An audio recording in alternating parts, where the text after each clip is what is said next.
I'm Joe Halko, Director of Community Relations for Northwestern Counseling and Support Services, and welcome to another episode of NCSS Here for You.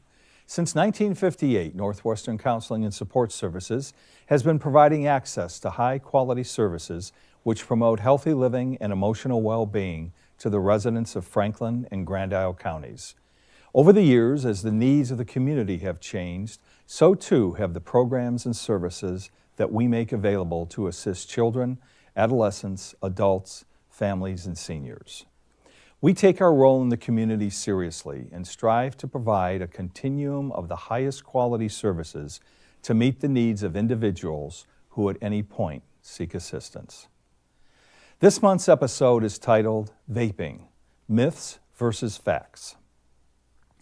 Vaping is the act of inhaling and exhaling the aerosol, often referred to as vapor, which is produced by an e-cigarette or similar device.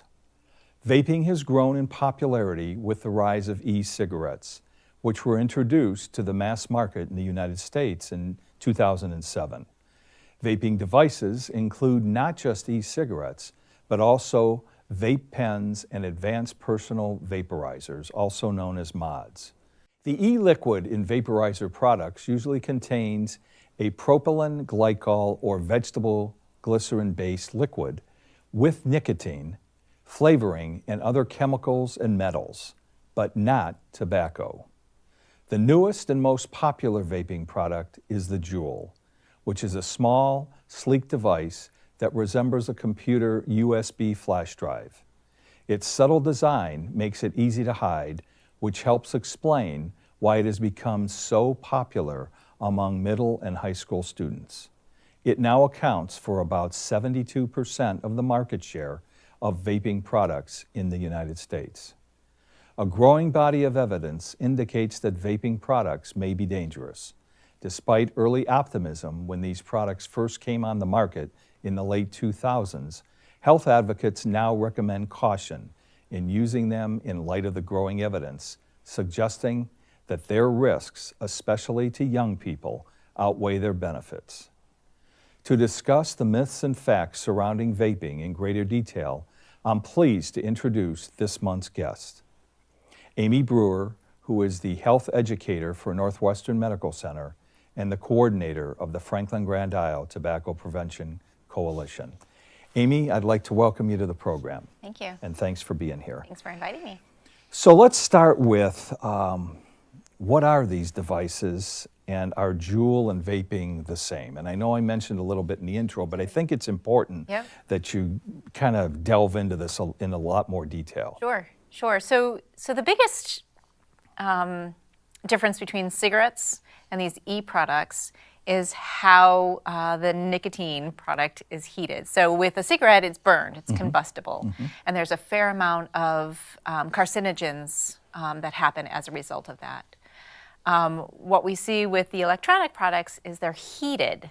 There's a heating element, they're battery operated, there's a heating element, and that's what allows the nicotine to be released and inhaled into your system. There are fewer carcinogens when that happens, but there are no carcinogens. So that's the main difference between cigarettes. Cigarettes are now called combustible, and the electronic products are heated, not burned. So there's a whole class of them, and you mentioned some of them. There's vape pens and mods and all different kinds of things, but they're all under the category of electronic cigarettes or vaping devices. JUUL, which is actually a brand name for one of these products. It has become so popular that it has become synonymous. It has become a verb. You can use it as a verb now because like Kleenex. Like Kleenex is always the example I use. I grew up calling them Kleenex, but the whole category is tissues. So JUUL is related to vaping or e-cigarettes, just like that. And you've already expressed this, but do these products contain nicotine? And I've heard some of them don't. Yes. So that has been fairly confusing. I can say with certainty that all the JUUL products As a brand, they all contain nicotine. I think that's one thing our kids don't understand, but 100% of them contain nicotine.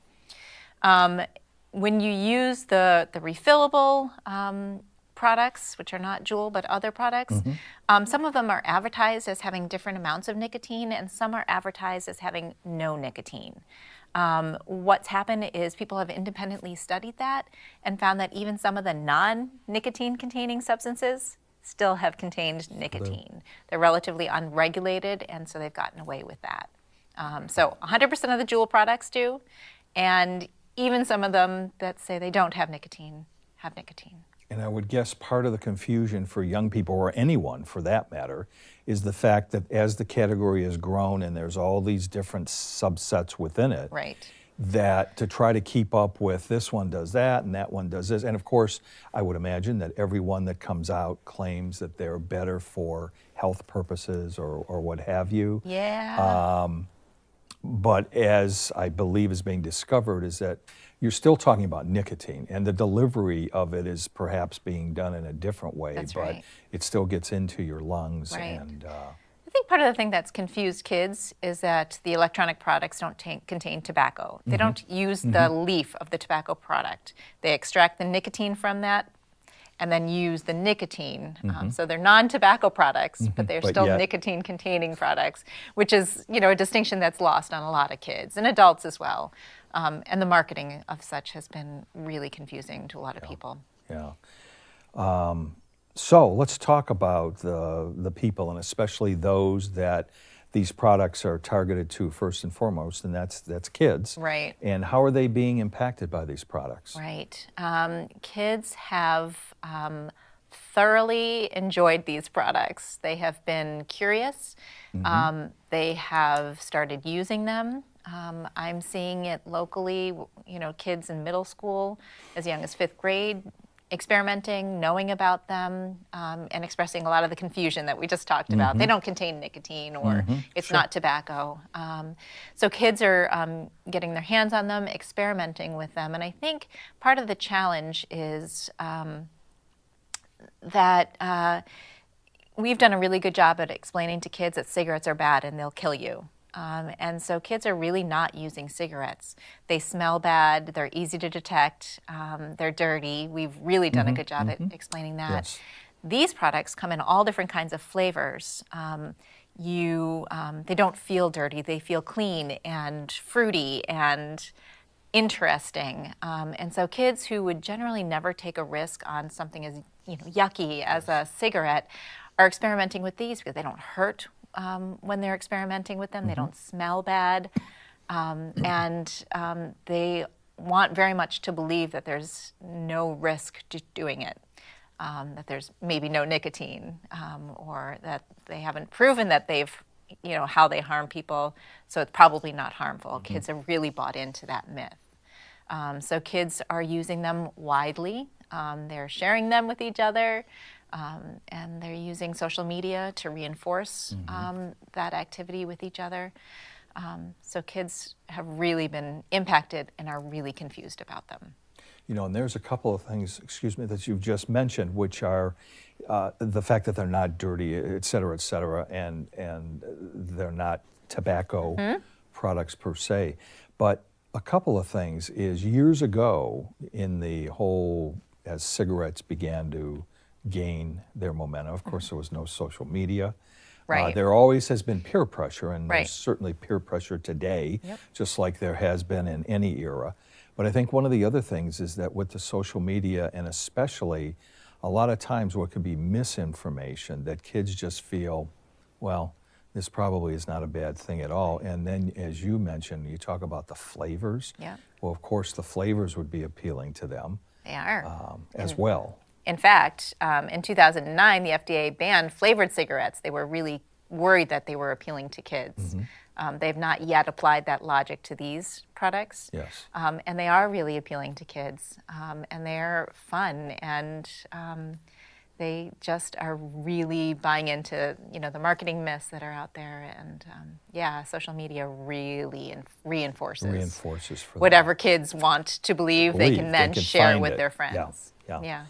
Now, on another front are these products cessation aids, which I know if we go back in time to 2007 when they were first launched, Yeah. is, as you'll recall, which you know better than I do, that it was the mantra of this is a way to get off of cigarettes, Right. or tobacco, if Right. you will. Right. So that was the mantra, I think, and I'm not sure that they ever took steps to show that they actually were a cessation aid. So in other words, they didn't do all the research that shows how they affect people. There were none of those independent studies at a university where, you know, they had all the subjects come and try to quit smoking and see how it worked. They really just offered it as an alternative, and people, I think many of them implied that it was healthier alternative, and I think adults are so desperate to quit. They want not to be smokers, and they do whatever they can, and they hope that this would be the magic bullet that would help them quit. I think the research right now, although people still hope that this might help people not use cigarettes, which we know are the most dangerous thing that you can use, the research is really showing that people are using it alongside cigarettes. So they're not quitting cigarettes, which are the most dangerous thing you can do. I see. And they're using these as well. So they're not addressing their addiction, and they're not reducing harm from cigarettes.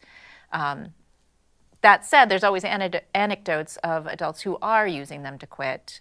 There just isn't research to show that it's actually working.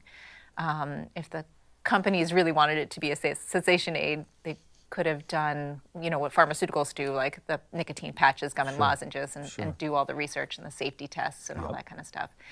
The companies have not done that, and that research doesn't exist. So it's not something we recommend as a cessation aid.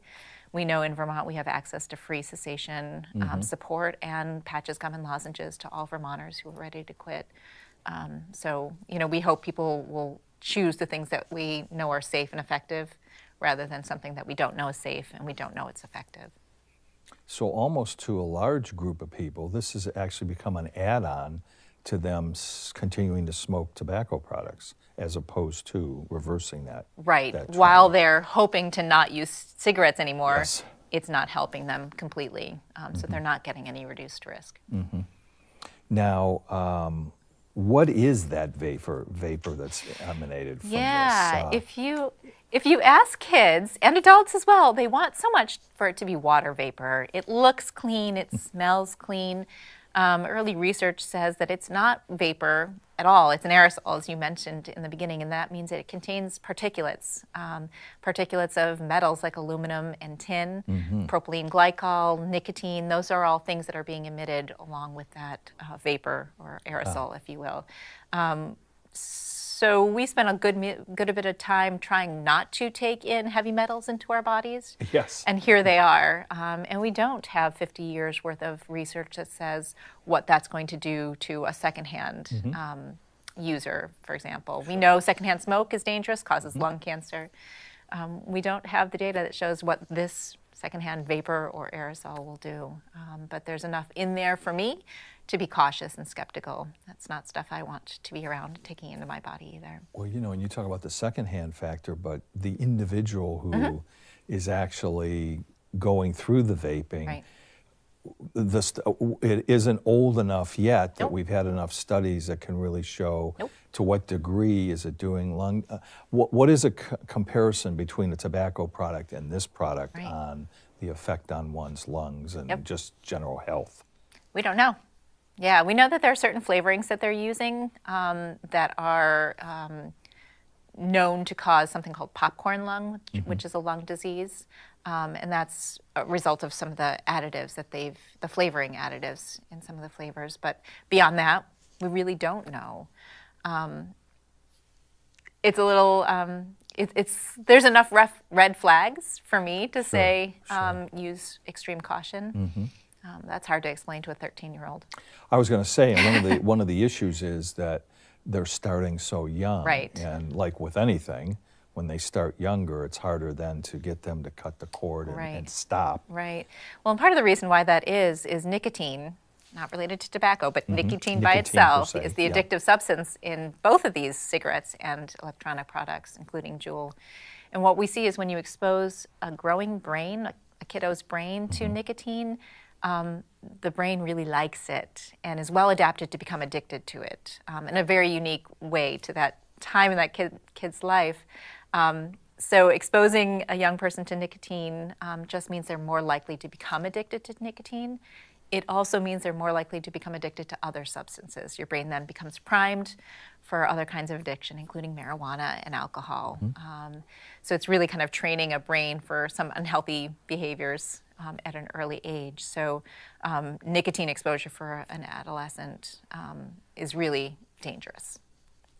So we've talked a little bit about some of the health risks and effects and other things that maybe you haven't mentioned when we talk about the potential health effects of these products.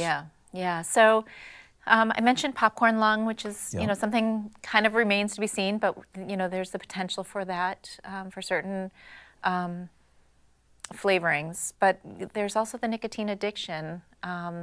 Like I just was mentioning, what we're seeing with youth, and they are using this in crazy numbers, what we're seeing with youth is these things are very easy to use, easy to hide.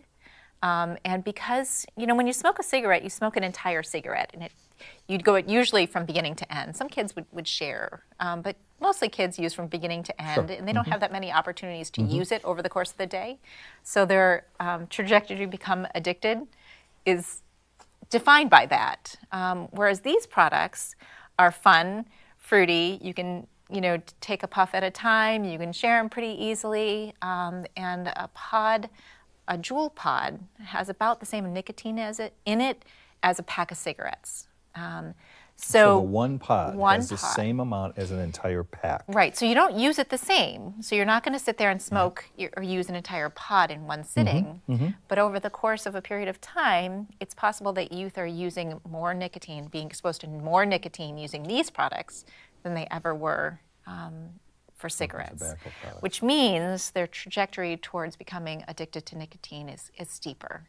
And one of our concerns is as they become very addicted to nicotine, early research shows that it looks like they're then going to transition to cigarettes, which will deliver the most, designed to deliver the most perfect amount of nicotine that an individual is craving. So that's a big concern. So even if you took a harm reduction approach and said these things won't kill you the same way cigarettes do, which most things won't, if you use these to begin with as a kiddo and become very addicted to nicotine and then switch to cigarettes, we then have this, an increased number of kids using cigarettes. So then there's all those health risks that go with that. So those are the major concerns that, kiddos are going to use these and then transition, that we don't know the health effects on the lungs or the respiratory system or, heart and lung. I'm sorry, the, heart. And so I don't know. Sure, and in an age where what we're trying to do is have wellness programming and, try to as best as we can have healthy communities, this is just another variable that makes it difficult. Because like with anything, if you can get young people to be active and to eat right and do all those things, is hopefully they will live a healthier life, live longer and all that. Where this is certainly counter to that and starting them at a younger age down a different path. Right, and at this point, we're not sure what the health effects will be, and it's been kind of a crazy roller coaster with these products. We started by talking about the whole cessation scenario and when these were first introduced and what have you. And one of the things that I read about a couple of weeks ago that I know you're very familiar with as well is kind of interesting that Altria, which is a tobacco company that makes Marlboros or markets Marlboros among other cigarette products, has taken a 35% stake in JUUL, which, as you have talked about, delivers nicotine through this vaping process. And I know JUUL has become synonymous with the category because it's been so incredibly popular with young people. So now we're talking about a scenario where the market that they intended to steer people away from, they're now taking parallel paths. And, you know, when you look at it, you're talking about a company that is immense in scale and also has the marketing clout at retail, not to mention lobbying clout. Because I know the FDA has been looking at how do they deal with all these e-cigarettes and vaping products and what can they and can't they do and what have you. So it seems to me that this is going to make the road a lot more difficult for people like yourself going forward. Yeah. Well, Altria has been very successful at nicotine, the nicotine addiction business, and it's taken us in the opposite field a long time to help educate people about cigarettes. But you know, as I mentioned earlier, cigarette use has declined, and that's a major part of their market. So they're in the nicotine addiction business, and that's what I'm sure has attracted them to the e-cigarette business, because again, if kids are starting these in great amounts at an early age, that's a long time of addiction and revenue that they're able to take advantage of.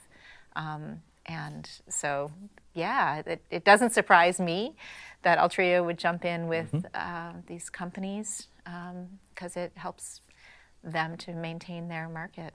Yeah, and actually, probably when you look at it, looking out a little ways, grow the market. That's right. Significantly. Yeah, especially if people transition to cigarette use. Yes. Yeah. Yes. So, you know, again, these are brilliant people, Yeah. and as you say, the delivery of the nicotine just in a different fashion, but nonetheless delivery of nicotine, which can become certainly addictive for many individuals. And it's another clear indication that these are not really cessation devices. I would agree, and there's no question. I would agree wholeheartedly. Yeah. So speaking of cessation and all the great work that you have been doing in the community, if you'd like to just spend a little bit of time educating people on some of the programming and things that they can look forward to if they're trying to stop smoking. Right. So we do want people to use all the resources that are available to them that we do know are effective at quitting smoking. Quitting smoking is hard. Everybody will tell you that. Everybody experiences it. And most people try, 7 to 10 times before they're able to quit for good. The important part is trying. The more you try, the better you are. And we want people to try as often as they're ready. With that said, we don't want people to try it alone. That's the hardest way to do it.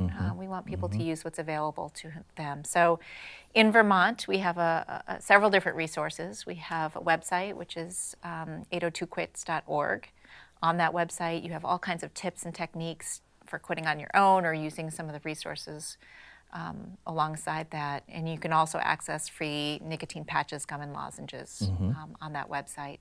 People can also call the Quit line, which is an over-the-phone service, and that's 1-800-QUIT-NOW. And there are people there who are trained to give you tips and techniques and strategies based on your life and your decisions. And they're really effective at helping people through a quit attempt. And again, there's free patches, gum, and lozenges there. And then in our community, we have quit coaches. We have Vermont Quit Partners. There's Alyssa Fuller at NCSS and Chastity Benjamin at Northwestern Medical Center. And they run classes called the Fresh Start class. And those are offered regularly throughout the year. And that's a great way to join others and learn from each other and support one another. And there's free patches, gum, and lozenges available through them. Yeah, and the reason we want people to use the support and the patches, gum, and lozenges together is because we know that when you use them together, your chances of quitting for good are even better. Using one is good. Using the other is good. Using them together is much better. But most people should just keep trying, keep at it. If they don't want to be a tobacco user anymore, commit to being a no tobacco user and just keep trying. They'll get there. Well, I know that you've done a lot of tremendous work over the years in the community of trying to get the message out. You've also done tremendous work in having a lot of our parks and areas that used to be areas for smoking now being tobacco-free. That's right. And you have your great your butt cleanups throughout the course of the year, which I think are always rather fascinating, and They're how many you hysterical. actually. That's right. What was the number? You counted the number. Oh, last we count year, them all the didn't you? time. And wasn't it some astounding number of butts It was last year? 2017. We picked up over 24,000 butts during the month of August. I think it was about 8 different cleanups throughout the 2 counties. Yes. And in 2018, we picked up fewer. We had one area that we weren't able to get enough volunteers, and so a big chunk of what we should have cleaned up, we didn't have enough people to do it. You weren't able to do. Yeah, but they're out there. So you'll be doing the same thing again this Every August? August, yep. If the snow ever subsides outside. If the snow is not gone in August, we are going to have a problem. I would agree, but The reason we do that is it's just one way to raise awareness. Not only is tobacco use a problem, but the litter is a huge problem. It's made out of a plastic material, and it doesn't degrade. Sure, And it makes its way into our rivers and streams and our lake. Well, believe it or not, our time is up. Now, Amy, you are going to be the first guest of the program who is going to receive a parting gift. Oh, no. And I give this to you. This is called the Mateo. I have been criticized by many internally at our organization for my love of this pen. It's kind of a gel combination. It glides very easily. Anyway, I would like you to have that, and I want to thank you for being on the show today. Thank you so much. And just know that you'll always have been the first guest to receive a Mateo. I am thrilled. So I want to thank my guest, Amy Brewer, for sharing her insights on the impact that vaping has on the youth in our community. I also want to thank you, the viewer, for spending time with us again this month. You can learn more about NCSS programs and services by visiting ncssinc.org. I'm Joe Halko, and I'll be back next month with another episode of NCSS Here for You.